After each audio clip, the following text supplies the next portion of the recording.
Olá, Onofrecast no ar. Estamos aqui, um patrocínio da ProSoja Mato Grosso e da Canadá Digital.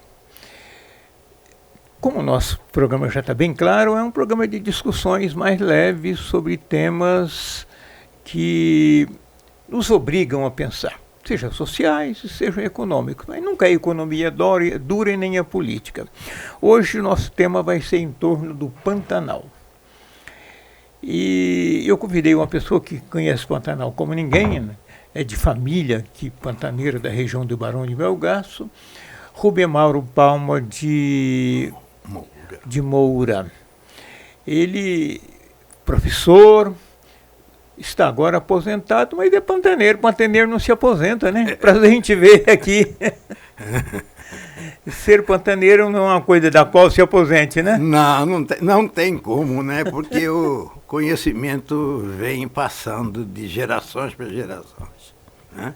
E a gente cada vez mais ama esse ambiente. E o Pantanal que nós temos na mente, um Pantanal virgem, maravilhoso, gado, pantaneiros, tradição, está um pouco sofrido, né? Muito sofrido, por vários motivos. Eu coloco como principal motivo pessoas estranhas ao ambiente, porque fizeram um curso de mestrado ou doutorado em uma determinada área do Pantanal específica. Por exemplo, vou citar, por exemplo, a pessoa estudou macrófitas, são aquelas plantas aquáticas. Ele se acha o doutor no Pantanal. E, para meu desespero e desilusão, o Ministério Público de Mato Grosso só acredita nos biólogos. Se tem problema de hidrelétrica, quem vai resolver? Para quem eles chamam para assessorar? Biólogo. Por conta desse conhecimento específico. Específico, não tem nada a ver, ele não sabe. Ele não sabe quantitativamente a questão hídrica. Ele desconhece o regime hídrico pantaneiro, a dinâmica hídrica pantaneira, que é um negócio assim muito sensível, que não pode ser mexido. Mexeu, traz transtornos. O que você está chamando de dinâmica fluvial? Por exemplo, como que os rios do Planalto se comportam nas cheias? Sim. Alguns têm um segundo patamar. Ele enche e passa por esse segundo patamar. Segundo patamar. Tem outros que têm até o terceiro patamar. Conforme a enchente, isso vai, e aí essa água. O Cochipó é um exemplo disso. Se for aqui no Cochipó do Ouro, você vai ver várias camadas diferentes para onde de nível da água. E pessoas desavisadas constroem habitações nessas partes baixas. Por exemplo, eu tive o saudoso e querido desembargador Cássio Curvo, que construiu uma casa lá no Cochipó do Ouro, que depois foi até vendida para o deputado Eliene Lima, que na cheia de 95 rodou até o fogão de lenha daquele que tinha de ferro, não tinha, nunca mais foi encontrado. Tá? Então, e no Pantanal é diferente. Isso a gente chama-se de talveg. A água fica restrita nesse talveg. O Pantanal não tem talveg. O rio, se você der uma olhada, ele está correndo acima do nível de onde você está. Como que ele enche? Como que o Pantanal se enche? Através de recursos hídricos naturais que ele tem. O principal deles são os corichos. Ali tem um vai e vem, né? O coricho, você pode olhar, todos eles são perpendiculares ao rio. Porque quando o rio está enchendo, ele está jogando água para o Pantanal. E não está jogando só água, está jogando peixe, está jogando alevino, está jogando ova. Entra no Pantanal, essa água é decantada, porque a velocidade é baixa. É né? baixa. É baixa. Excesso de alimento, caranguejo, caramujo, frutas das mais diversas qualidades. E lá ele se desenvolve e cresce. Muitos não crescem suficientemente para serem abatidos, mas quando começa o rio a baixar, lá para o mês de abril, maio, abril, eles começam, essa água que estava no campo começa a voltar para o leito dos rios, certo? E trazendo não só água, trazendo vida, certo? E essa vida tem uma dinâmica dos peixes. Olha que eu não sou ictiólogo. O peixe sai muito gordo do Pantanal. Por quê? Pelo excesso de alimentação. Diferente do que as pessoas pensam, no rio não tem alimento. É uma ou outra fruteira que tem na beira do rio. Então o que acontece? Esses peixes começam a subir. Dizem, tem até um professor que diz o seguinte: o peixe não é maratonista. Ele não sai de Corumbá para desovar lá no Rio da Casca. Uhum. A média é em torno de 60 quilômetros. Que ele navega. Mas neste processo, ele queima gordura, porque tem pouco alimento. E desenvolve o seu aparelho reprodutivo. Certo? E aí, nas primeiras chuvas, eles começam a descer, as fêmeas soltando as ovas e os machos, o esperma, e daí perpetuando a vida. Se isso acontece e fica só dentro do rio, a perda é muito grande. Agora, se isso consegue entrar por um coricho para dentro do Pantanal, isso se multiplica centenas de vezes. Pois é, e o que está acontecendo hoje? É a falta de chuvas ou os corichos que estão interrompidos? Bom, tem duas coisas. Nós estamos vivendo um período de seca. Sim. E isso não é uma coisa que está acontecendo agora. Na década de 60, nós tivemos de 63 a 73, 10 anos de uma seca histórica. Meu pai jogava tênis no Clube Náutico, não sei se você já viu falar. Sim, eu conheci. E nós ficávamos na praia do Náutico. Eu lembro o pessoal atravessava o Rio Cuiabá a pé. Certo? Passou em uma determinada época, em 1964, passou 43 metros cúbicos por segundo no Rio Cuiabá, quando a média histórica mínima era de 80 metros cúbicos por segundo. Por aí você vê como a seca foi severa. Aí veio 74 e foi aquele dilúvio. Pois, ali é ciclo, né? É cíclico. Eu, quando estava escrevendo meu mestrado, eu fui na biblioteca, que por sinal é um espetáculo da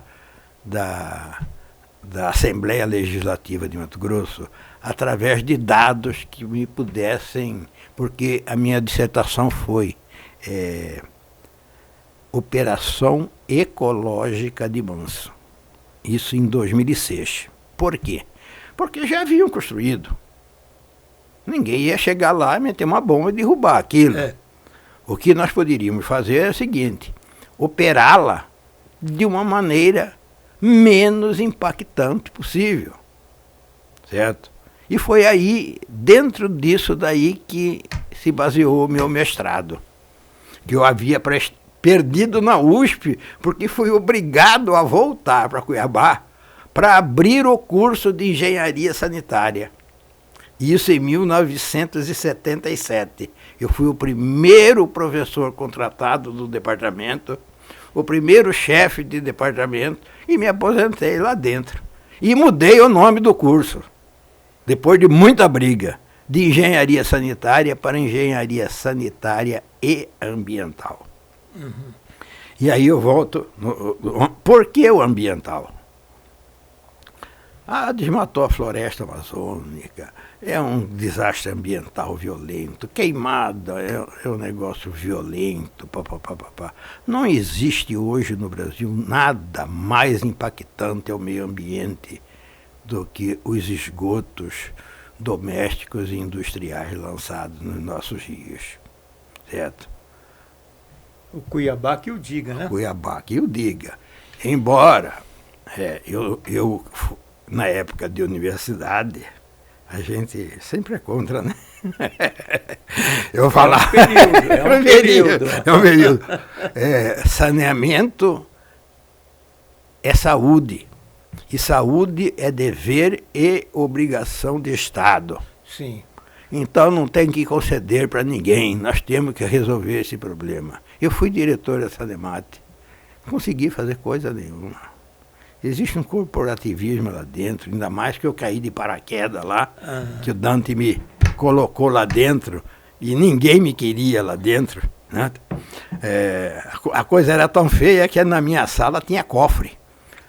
Aí a minha secretária falou: o senhor quer o segredo do cofre ou quer mudar o segredo do cofre? Esse cofre para quê? O pessoal guarda cheque, dinheiro aí dentro que recebe. Eu falei: não, pode deixar ele aberto. Estou fora. Deixa ele aberto, por favor. Então, essas coisas... Eu queria te perguntar uma coisa. Eu cheguei em Mato Grosso em 76, ano que choveu muito também. Em 74 choveu muito, 75, aí 76. Foi quase 20 anos de chuva. Em 77 eu trabalhava na área de comunicação do governo e soubemos de uma cheia muito grande. Aí eu fui com os técnicos da Secretaria de Agricultura da época, no avião asa alta, percorremos o Pantanal ali de Poconé, fomos até na Ilha Camargo. Ilha Camargo. Que é dentro do Pantanalzão de Poconé, né? Pouco depois de Poconé, um tanto... Foz do São Lourenço com Cuiabá. Ali você via, assim, aonde a vista alcançava, olhando do avião, era água. Assim, me lembro do espelho do sol, uma coisa louca. Me lembro de pessoas nas árvores e em cima das casas. E veio um barco lá da Marinha, que naquele tempo era um Mato Grosso só, né? Veio lá de Corumbá, Ladário, e veio recolhendo aquelas pessoas num barco pequeno e mais atrás num barco maior e ia lá despejando, né? E depois despejou todo mundo na Ilha Camargo, que era mais alta e tinha uma estrutura grande. Depois vi em outros anos, vi em 95, me lembro que quando o primeiro governo do Dante, o primeiro desafio dele foi uma baita de uma enchente. Eu achei. E aí você escreveu um artigo sobre a Baía de Mariana e Chacororé, que está aqui em Barão de Melgaço, que sempre foram um paraíso e está acabando. O que está acontecendo daquele período que eu falei por o agora? Mariana nem tem tanto. Mariana continua recebendo água do rio Mutum, que é um rio preservadíssimo. Ele é formado pela união de dois rios, o Madeirinha e o rio Água Branca. O rio Água Branca era o rio que passava na fazenda do meu pai. Fico até emocionado. A hora que esses rios se encontravam, daí para frente, ele passava a se chamar Mutum, certo? E isso não está interferindo, a não ser o ciclo hidrológico. Nós temos chovido menos esses últimos anos. Essa Mariana está um pouco comprometida ou não? Não. Em questão hídrica, não.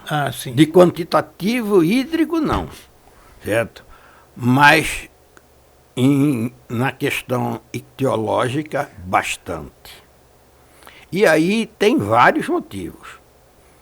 Pesca predatória, seja ela do profissional ou do amador, que cresceu demais, Sim. Certo? A falta de fiscalização, certo? E uma coisa que está matando a piscicultura no Rio Pantaneiro, principalmente no Rio Cuiabá, são os tablados e servas. Tem muito. Nossa, mãe. Foi feito um levantamento de Santo Antônio a Barão de Melgaço, tem 1.500. Nossa, mãe. Você sabe como que eles funcionam? Não sei se você... Eu já fui pescar lá. Não, eu não gosto de pescar. Pois é, eu já fui pescar lá. A primeira vez fiquei encanado, mas que coisa espetacular. Depois eu comecei a ver, falei, pô, isso aqui vai matar o rio. O peixe sai do Pantanal. Para subir. Para subir. De cara ele dá com o cara jogando soja podre, milho, ele fica ali comendo e não sai dali. Fica seduzido. Fica seduzido. E vira uma presa fácil. Sim. Qualquer bobó que nunca pescou na vida, e olha, a coisa mais difícil, eu lembro na minha infância, era pescar uma peraputanga.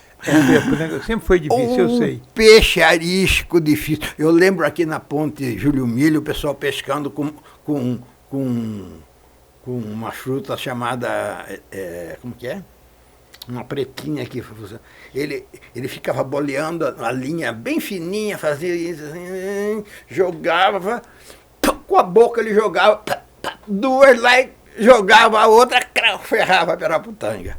Nessa serva, o cara chega lá, não, aqui você tem que usar esse anzolico, põe este milhinho, a hora que eu jogar, a serva já está fixa lá. Sim, já está.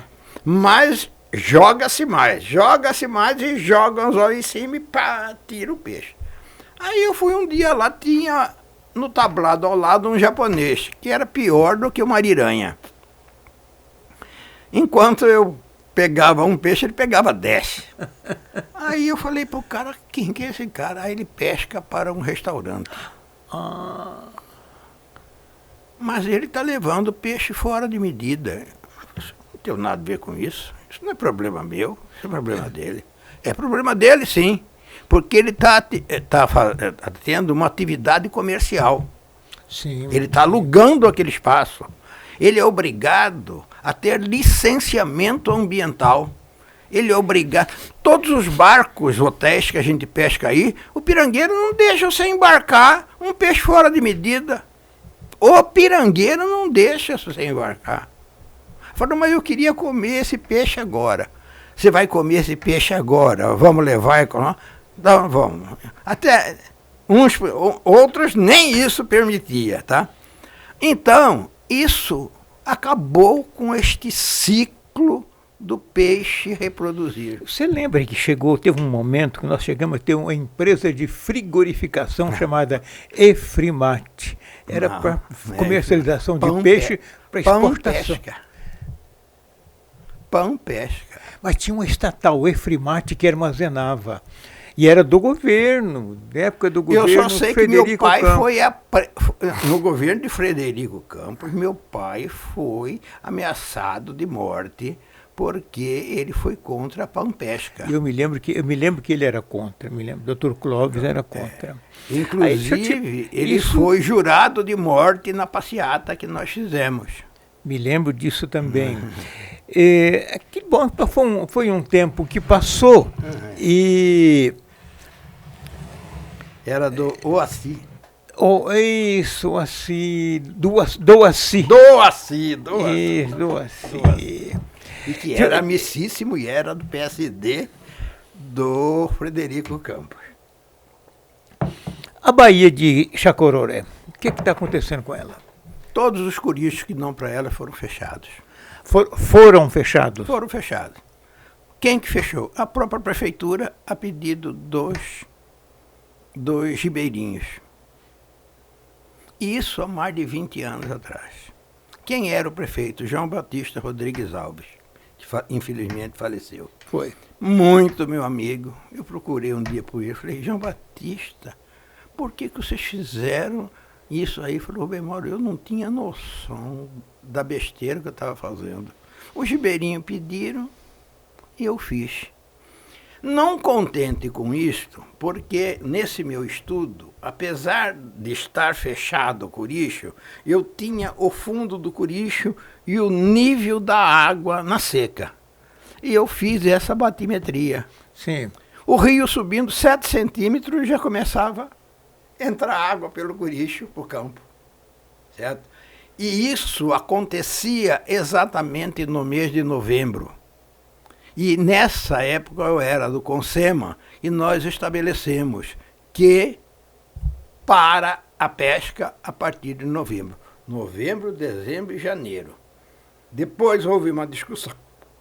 Isso foi levado para 4 meses, para fevereiro. Certo? Aí, fevereiro coincidia com carnaval. As atividades turísticas fizeram uma força danada para tirar fevereiro, para que eles pudessem ter os hóspedes nessa época. Mas eles mantiveram 4 meses. Trouxeram para o mês de outubro. Aí ficou outubro, novembro, dezembro. Quer dizer, uma palhaçada. Palhaçada. Certo? E aí hoje, você sendo pantaneiro, estudioso do Pantanal, não só estudioso, mas observador, e na nossa idade a gente olha muito para trás, mas com o olhar na frente, né? Você pega a experiência do anterior, chega no presente e projeta para frente, né? O que você projeta do Pantanal olhando com esse olhar dos cabelos brancos e com o conhecimento técnico que você tem? Olha, eu acredito que a gente possa resolver isso. Com relação aos tablados, é a coisa mais simples.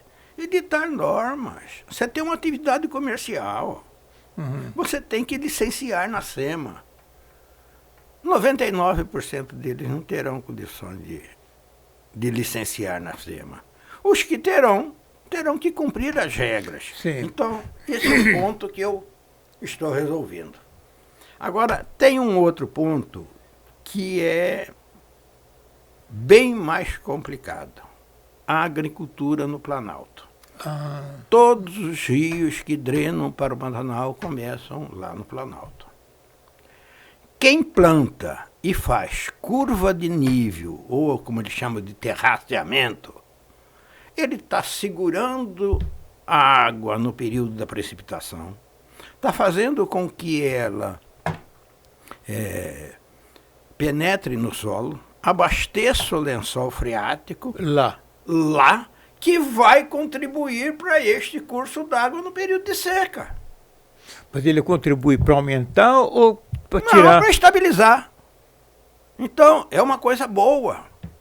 Agora, quem planta sem curva de nível está matando os rios por 2 motivos. Aliás, por 3. Primeiro, que ele está carregando material para o rio, está assoreando. Segundo,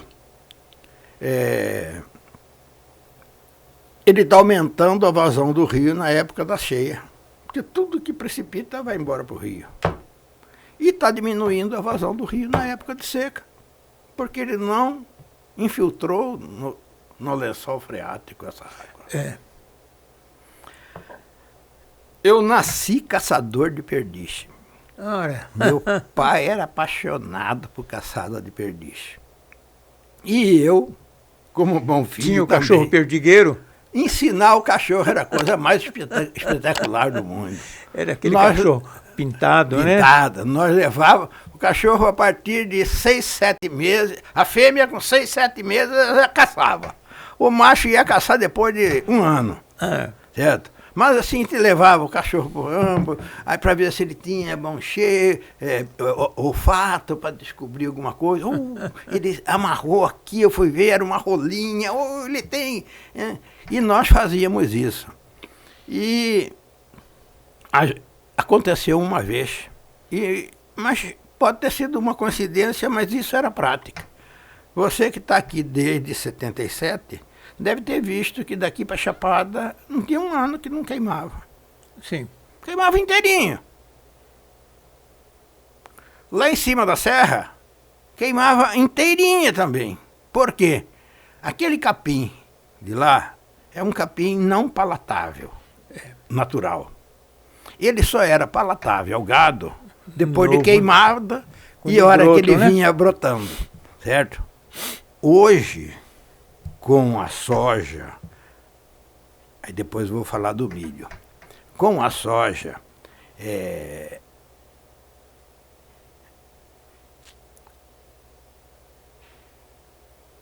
não houve mais a queima. Não. Não houve. Terminou, você não vê mais Se acontece alguma queima em alguma cultura, todo mundo da região se une, vai lá e apaga aquele fogo. Uma vez nós saímos daqui madrugada para ir caçar lá em Chapada. Era daqui até Campo Verde, que não era Campo Verde, era Posto Paraná. Isso, me lembro daquilo. Era um pocinho de madeira meio torto. Chegamos lá, daqui de Cuiabá até lá, não achamos um lugar que tivesse vegetação para caçar. Embora perdiz piando, mas nós, caçadores, não atirávamos perdiz no chão. A perdiz tinha que levantar voo do nariz do cachorro. Certo? E daí, quando nós fomos a São Vicente, descemos, voltamos para Cuiabá sem conseguir caçar, porque não achamos um lugar que não tivesse queimado. Meu pai, rotariano. O jantar do Rotary era sexta-feira. Uma vez por mês, ele como médico ia ver a fazenda. Enquanto isso, limpavam a fazenda dele. Ele ia uma vez por mês. E eu lembro que nós saímos daqui às 10 horas da noite, num jipe que o papai tinha, e fomos daqui até a Fazenda Amparo. A Fazenda Amparo era depois da colônia agrícola de Palmeiras. Barão do Melgaço. Barão do Melgaço. Nós fomos daqui até... lá já é município de Santo Antônio. A Fazenda do Papai era município de Santo Antônio. Fomos daqui até lá, dentro de um túnel de fogo. Tudo queimava. E meu pai só preocupado. Minhas invernadas pegaram fogo. Chegamos lá, graças a Deus, a invernada, porque tinham feito um acero bom, estava preservado a invernada. E eu assisti no Consema, gente aplicando multa de milhões de reais, impagáveis mesmo, se o cara vendesse a fazenda, porque pegou fogo na invernada dele. Que fazendeiro bota fogo em invernada? Então, é um pessoal assim, que faz um curso, passa num concurso e acha que... E aí vira Deus, né? Deixa eu te perguntar. Você falou dos corichos na Baía de Chacororé. É viável abrir, que vedou, né? E não permitiu a recuperação hidrológica. É viável? Que solução teria? Abre, não abre? A dinâmica hídrica brasileira tem 2 momentos. Primeiro, nas primeiras cheias, a água entra pelos corichos. Depois, nas cheias maiores, ela ultrapassa as margens e esparrama no cerrado. Esparrama para lá. O ribeirinho pantaneiro sempre soube conviver com isso. A casa dele não é nem sob piloticho como é no Amazonas, porque as nossas cheias são muito curtas. 1 semana, 10 dias. Ele só levantava o móvel dele, certo? E eu até lembro de um vizinho, falou assim, vai ter muito peixe esse ano. Eu estava deitado na rede, na sala, passou por debaixo de mim, uns 15 minutos, um cardume de pintado, mais ou menos desse tamanho, passando por ali. Eu falei, mas isso aí vai virar cada bicho grande e bonito. Assim era o pantaneiro. Aí eu falei um dia para ele, se vocês... Aí, o que eles fizeram? Além de fechar o coricho, eles construíram o dique marginal artificial na beira do rio. Quer dizer, mesmo o rio enchendo, ele não joga mais água para o Pantanal. E o destino da Bahia é ir morrendo gradualmente? Gradualmente. E essa morte, antes de você responder, acrescenta na sua resposta, essa morte traz que tipo de prejuízo? Primeiro que a Bahia está perdendo sua beleza. Certo? Ela vira mato. Sim, vira mato. Cada dia ela tem mais mato. Nesse artigo, no final dele, eu mandei um recado para o governo do estado.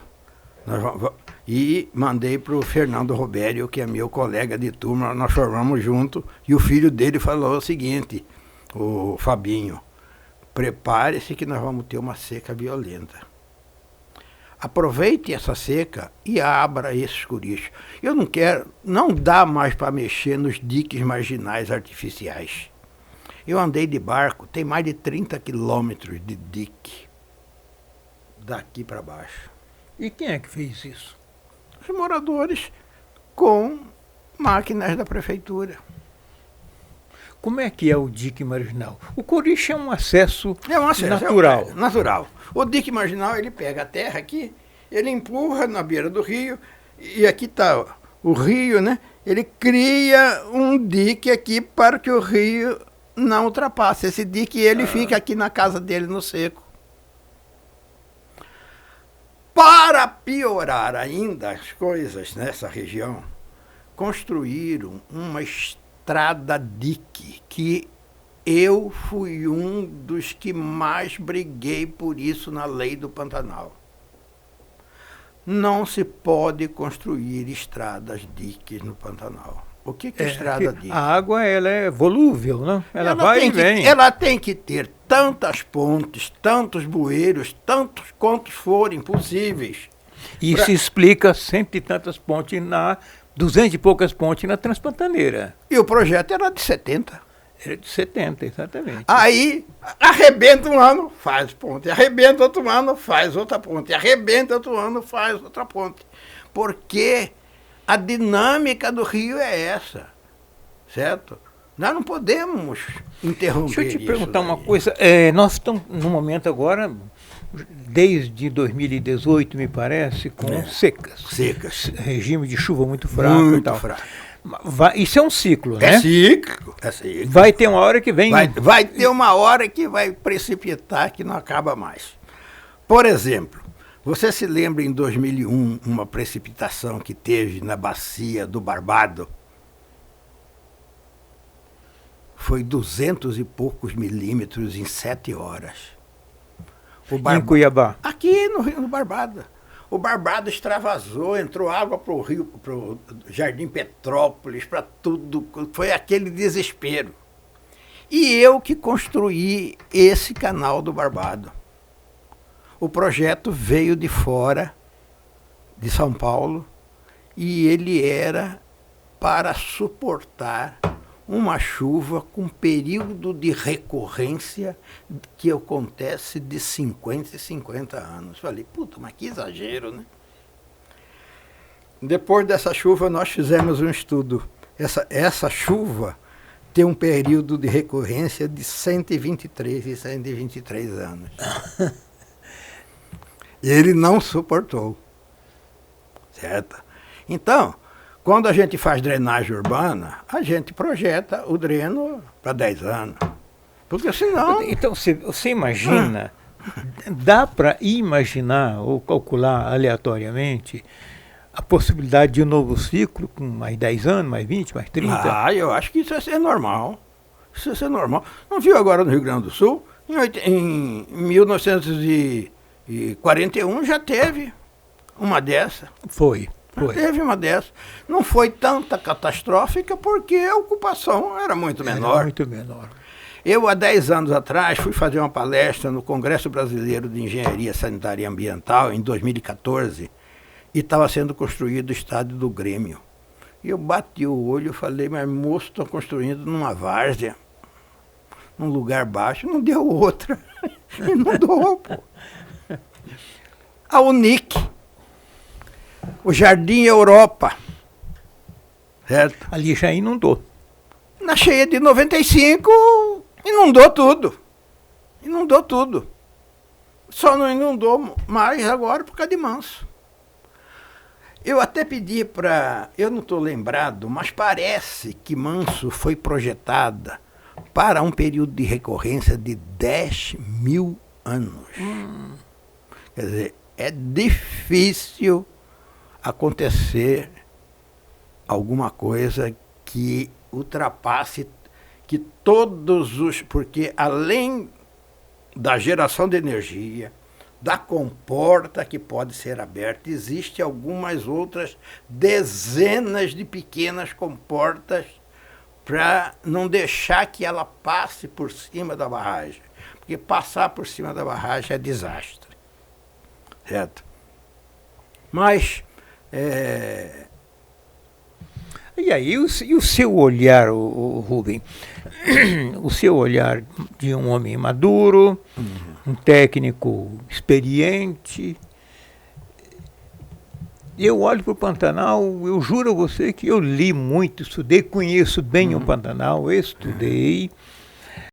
Não na profundidade que você, mas a gente no jornalismo, quando você é genérico, você tem que saber de tudo um tanto, né? Eu não vou saber na profundidade, mas ser uma superfície. E eu confesso que eu olho, eu não vejo horizontes para o Pantanal. Porque a criação extensiva, ela não é mais comercialmente competitiva com o que se faz hoje. Nem aquilo que se cria nas invernadas está conseguindo competir com os que eles chamam a criação confinada. Sim, Porque o confinado, você pega o boi, joga ali, alimento para ele come o dia inteiro, certo? Com 90 dias... 90 dias já pode abater, pô. Certo? Assim mesmo, como frango, como tudo evolui. Então, o Pantanal, com relação àquela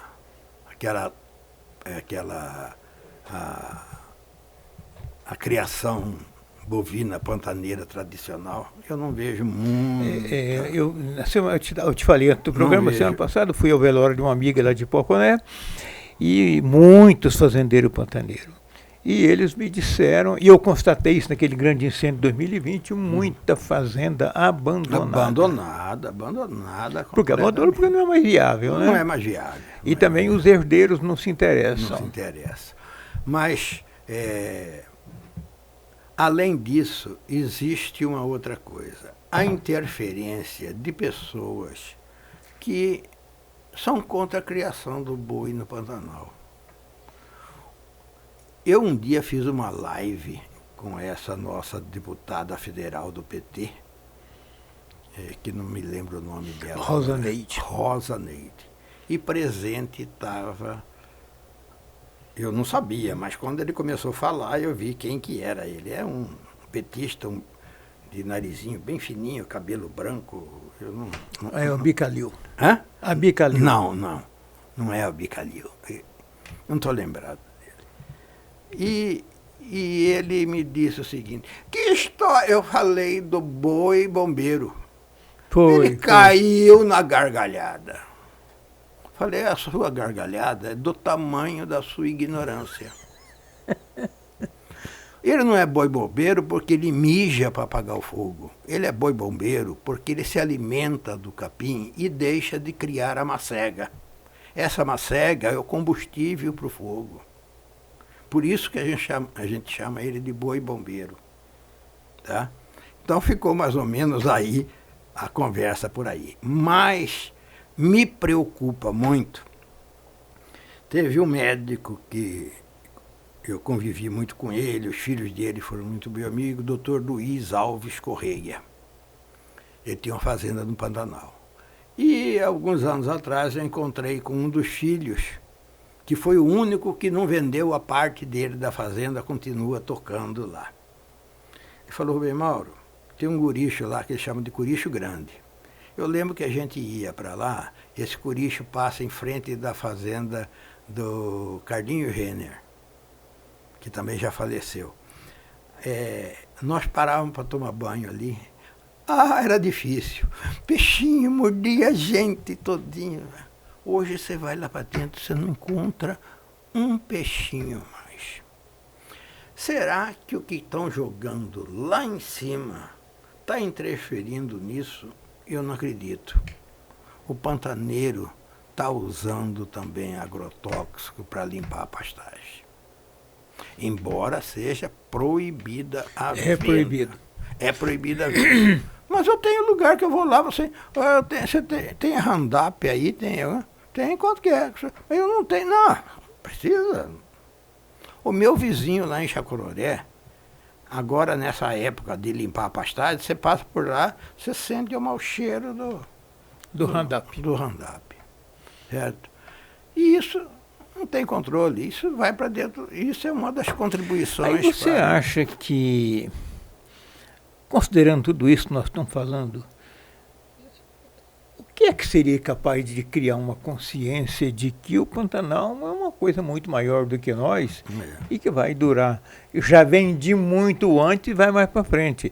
Mas na velocidade que hoje que as coisas estão acontecendo, está destruindo. O Pantanal, se você fizer um sobrevoo, como você já fez, ou uma aerofotogrametria, você vai ver centenas ou talvez milhares de leitos abandonados pelo rio, que viraram baías, lagoas. Como que isso ocorreu? Transporte de sedimento, Sim. que veio da bacia quando não era ocupada. Veio, vai decantando, uma hora o rio muda de local. Eu, nos meus 75 anos, assisti 3 mudanças do rio Cuiabá, daqui para Barão do Melgaço. A primeira foi ali na usina Conceição. O rio vinha, fazia assim e passava bem em frente da usina Conceição. Ele rompeu, quase que arrebentou com a usina Conceição. Tiveram que fazer muro de contenção e blá, blá, blá. E lá, chegando em Barão de Melgaço, aconteceu, o rio ia lá na beira do morro e voltava, ele rompeu bem aqui, esse eu assisti. E abaixo de Barão de Melgaço, onde nasce o rio Piraí, que é um braço do Cuiabá, ele se rompeu e foi reto, quase secou o Piraí. Tanto que o Piraí hoje, ele não é mais abastecido pelo rio Cuiabá no sentido normal. O rio Cuiabá desce, aí tem uma parte dele que sobe e entra um bocadinho de água no rio Piraí, que vai sair lá perto de Porto Cercado. Isso aí é frágil, uma hora dessas.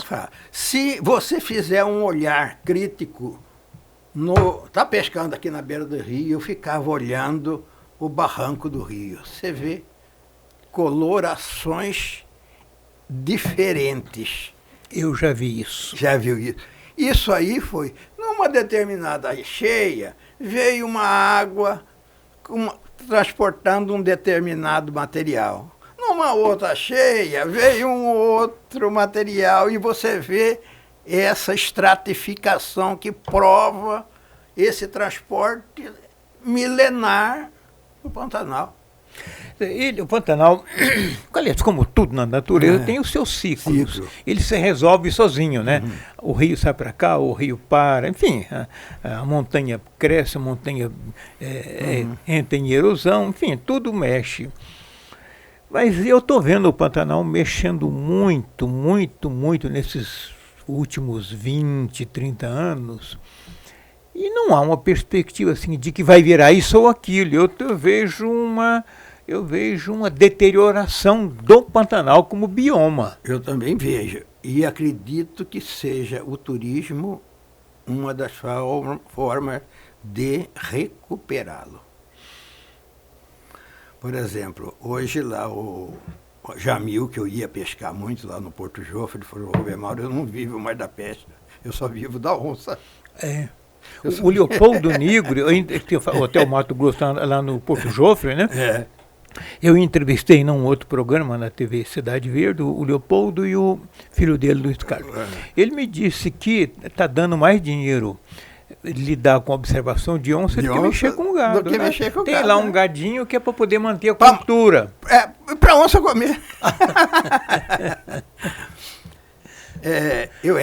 Eu fui 6 vezes do Consema, por diversas vezes. Estava presente um pantaneiro que falava forte, que estavam matando as onças no Pantanal. E eu sabia que na fazenda dele, nesse ano, para poder criar 800 reses que restaram da cheia de 74, que eles tinham 10 mil cabeças, restaram 800. O restante tudo morreu afogado. Eles mataram num ano 53 onças. Nossa, mãe. Eu falei para eles, olha, se vocês liberarem a matança de 5 onças por ano e deixar o gado para a onça comer e vender a matança dessa onça no mercado internacional, como a África faz, você vai ter muito mais recursos e vai preservar muito mais o ambiente. Agora, a falta do gado suja o Pantanal. Uma professora da universidade fez um estudo, uma bióloga, cercou 1 hectare de uma campina e o gado pastava ali de lado. 3 anos depois, aqui era uma quiçaça que nem calango era capaz de andar lá dentro. Porque o Pantanal, independente de estar úmido ou não, ele é fértil, né? Ele é fértil. Ele tem um histórico de sedimentos. Embora eu acho que essa divisão familiar, ela foi muito... Porque o Pantanal antigo não tinha cerca, né? Os pantaneiros de Poconé me contaram que... Me lembro o Gabriel Miller, lá no passado histórico, que era um pantaneiro, né? Os lugares de colocar sal é que definia as propriedades. Você colocava sal ali, não, ali é do Rubem. Não, aqui é do Onofre. E o gado tinha ali, ninguém contava 40 vacas suas ou 40 vacas minhas. Estava dentro de uma dinâmica ali que em um ano eu pego 40 suas, outro você pega 40 minhas e a gente vai vir convivendo, né? Aí depois botou cerca. A coisa ficou difícil. Faltou comida, falta água. Me lembro um certo momento lá na década de 70 que o Gabriel Miller presidia uma instituição chamada Codemate, que era uma companhia de desenvolvimento do Estado. Meu sogro trabalhou lá dentro. Foi até secretário de Agricultura. Rômulo Vandoni. Rômulo, queridíssimo Rômulo. Ele me disse que... Eu acompanhei no governo, o governo comprou umas pás carregadeiras para a Codemate para fazer uns bebedouros para conservar a água da chuva, porque na seca não tinha, porque o gado sempre migrou para as zonas úmidas ou secas, dependendo da circunstância. Aí, não tendo chuva na área alta, passa sede. Em eu não conheço, mas eu frequentei muito o Pantanal, ali de Santo Antônio de Vergé, indo para São Lourenço, porque o meu pai, por ter nascido lá, todo ano ele falava assim, vamos acampar na beira do São Lourenço, pescar e caçar. E nós íamos para lá. Nós encontrávamos moinhos de ventos abandonados, tanques australianos abandonados, que foi colocado por um órgão federal na época da seca de 60 para retirar água para o gado beber. Gabriel Miller contava que a vaca berrava, ia dentro da casa dele, ele apanhava a água do pote e colocava na boca da vaca, e ela berrando, morrendo de sede. Que coisa, né? Certo.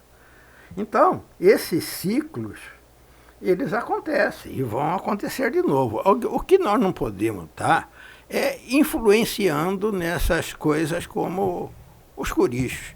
Há 20 anos atrás, um biólogo me procurou. Falou, olha, lá no São Lourenço fecharam o coricho do bugio. Você acha que isso pode? Eu falei, claro que não pode. É o recurso hídrico mais importante do Pantanal. Agora, esse mesmo fazendeiro fez esse desmate químico. Sim, foi. E justamente está lá aberto até hoje, fechado até hoje, o coricho aberto até hoje. Aberto não. Fechado até hoje o coricho do bugio. E cadê o Ministério Público? Aonde está o Ministério Público? Onde está a SEMA? Que não vê nada disso. Certo? Então essas coisas me deixam pessimistas com relação a isso. Essa estrada que eles construíram margeando o rio Cuiabá, falei, olha, pega o mapa aí, quantos técnicos da SEMA receberam diárias para vir aqui olhar se estava acontecendo alguma coisa e foram incapazes de ver isso que aconteceu. Alguém da SEMA ou do Ministério Público foi lá e falou, tem que abrir esse curicho. E aí, quando eu falo que tem que abrir, e que eu provo por que tem que abrir, o Ministério Público me contrata um professor do Rio Grande do Sul e um biólogo da universidade para estudar se aquilo que eu fiz, mostrando o fundo do curicho e o rio, comparando com o nível, e dava certinho do mesmo, se aquilo é verdadeiro. Aí eu fui e liguei para o juiz do meio ambiente, que é contraparente meu, que é o Rodrigo Curvo. Falei, Rodrigo, está acontecendo isso daí. Ele falou assim, eu já demandei conta, porque o Ministério Público fez um processo, não fez um processo licitatório, determinou R$180 mil para que esse engenheiro lá do Rio Grande do Sul, junto com o biólogo daqui, coordenada por uma doutora que foi professora nossa do FMT, hoje está lá na Unemate, coordenasse esse projeto para ver se tinha sentido isso que eu estou falando. Então, você vai perdendo a... Mas você acha, para a gente concluir, o futuro do Pantanal é turismo ou econômico? Se bem que o turismo é econômico. O turismo é econômico. Eu digo econômico tradicional. Mas eu acho que a criação do gado pode existir ainda, certo? Tem que haver algumas medidas de... Eu não sei se é questão da cerca, eu não sou capaz de dizer isso. Mas é um grande movimento, não é? Mas é um grande movimento. Mas a limpeza do Pantanal é importantíssimo que se faça. Porque proibiram o pantaneiro, a falta do gado sujou. Aí ele quer voltar, ele precisa limpar, a SEMA não pode. Porque vai tirar uma canjiqueira. Ora, existem milhões de canjiqueiras ali. Vai tirar o quebra-laço. O quebra-laço é uma porcaria. Não serve para nada. Certo? Então, vai tirar o capim barba de bode, o furabucho, como nós chamamos. Olha, as pessoas estão assim, tão fora do normal. O meu caminho aqui para Barão do Melgaço, depois que eu atravesso o segundo Aricá, do lado esquerdo, o fazendeiro pegou a fazenda dele e arou todinho, deixando todos aqueles capões. E tirou esse capim furabucho, ou barba de bode, e plantou uma edícula. Você passa lá, ele está verde, seco e verde. Não pega fogo. Do lado direito é a macega, todo ano queima. Eu sei. Não sei se você já reparou isso. Já, sim. Rubem Mauro, a nossa conversa é comprida, né? A gente vai ter que continuá-la em outro momento. Mas o que o seu coração diz? O Pantanal vai ter um futuro, não importa o qual? Eu vou dizer para você uma coisa assim. Eu acho que tem. Por exemplo, lá na Baía da Chacororé não é mais comigo. Eu acabei de vender. Meu pai, 2 meses antes de morrer, falou, Mauro, me leva para Chacororé, eu quero passar uma semana lá para me despedir de Chacororé. Pegou pintado na porta de casa, se esbaldou. Meu irmão, não sei se você conheceu o Fernando Roberto, outro apaixonado pelo Pantanal. Aliás, ele que descobriu tudo aquilo, porque ninguém de Barão do Melgaço, aquele baião é perigoso, ninguém chamava da baião, perdido, horrível. Nós que transformamos aquilo naquela beleza que foi. Tanto que um dia eu tinha uma praia na porta de casa, chegou uma vereadora de Barão e falou assim, meu Deus do céu, eu não sabia que Barão tinha praia. Eu falei, não tem, essa é minha. Certo? Mas eu acho o seguinte, que nós temos sim, o turismo principalmente. E a limpeza do Pantanal para que possa criar. Talvez não com aquele lucro esperado que se tem no outro tipo de criação. A minha família, do lado de Ramos, que era Altair Ramos, Rubens Ramos de Moura, são todos meus primos. Eles tinham uma fazenda chamada Araçá, lá na beira do Paraguai. De 5 em 5 anos eles iam lá vender boi. Boi é chifre desse tamanho. Era. Aquele boizão que... Conheci. Eles venderam a fazenda, quem comprou a fazenda contratou gente para... Ele tinha 56 rebanhos de cavalo. Nossa. Reunia assim, o pastor ia reunindo. Nós fomos lá, era a coisa mais linda do mundo. Era uma campina que você avistava lá no final a mata do rio Paraguai.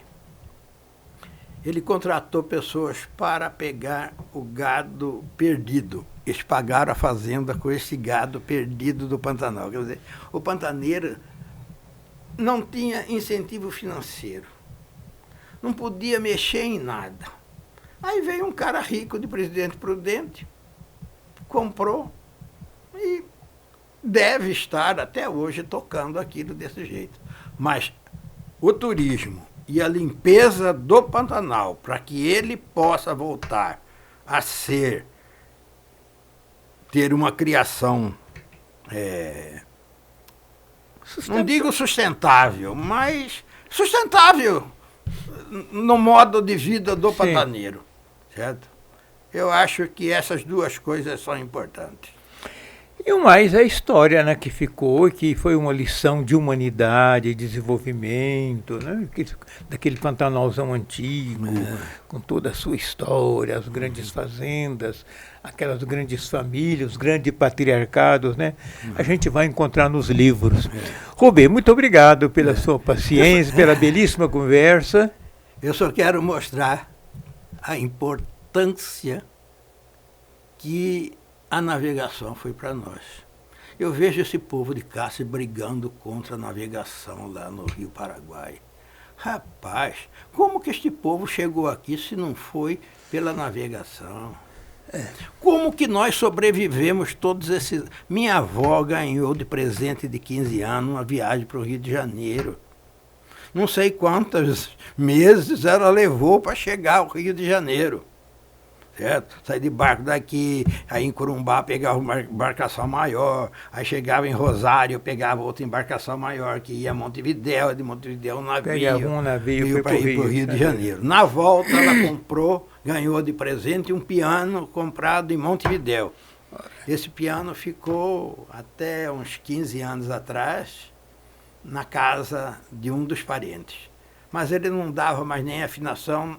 Esse piano foi doado para a Universidade Federal de Mato Grosso, para o Departamento de Música, está lá, aqui é os castiçais, onde se colocava vela, para poder iluminar, depois o cara tocar.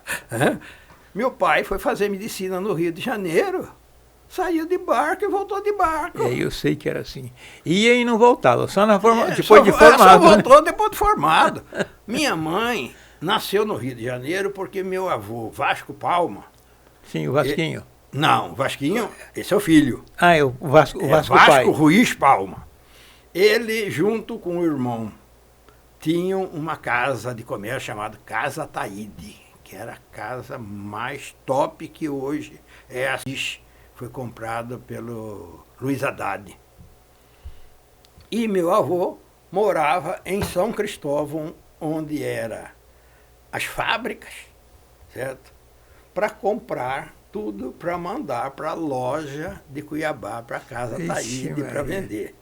E lá ele conheceu uma pessoa, se casou e teve uma filha, que é minha mãe, a Thaís, que era loirinha, loirinha, loirinha.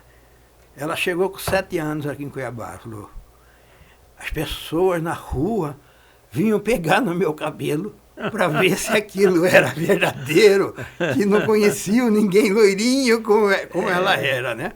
Então, nós vivemos desse rio. Por que não pode viver agora? Agora, tem coisas que... Por exemplo, aquele cais do Porto. Pedro Ossian foi um cara de visão. Foi. Mas fez besteira, como todo político faz. Aquele cais do Porto era para ter sido construído lá em Porto Cercado. Aí ele virou e falou assim, eu vou construir isto aí lá. Quem é que vai ver que eu estou construindo esta obra lá? Cabeça de político, né? Cabeça de político. A penitenciária que foi construída aí na Fernando Correia, Sim. era para ter sido construído onde hoje é o Parque Cuiabá. Mais ou menos naquela região ali. Ele falou assim, quem é que vai ver que eu estou construindo essa penitenciária lá? Certo? Rubem Mauro, nosso tempo foi, brigadão pela conversa. Vão ter que conversar muito mais vezes, viu? Com certeza. Eu estaria à disposição e gostaria muito mesmo de. Muito obrigado por sua atenção e sua gentileza. Tá? Ficamos aqui hoje com o Onofrecast. Vamos ao ar na quinta-feira. Assista, compartilhe e inscreva no canal para a gente poder ir ganhando força, né? Eu me comprometo com temas, sempre assim como o de hoje, como anteriores e outros, que são temas que acrescentam esse mar de dúvidas que hoje em dia assola todos nós. Nos patrocina a ProSoja Mato Grosso e a Carandá Marketing Digital. Nos vemos na próxima semana. Até lá.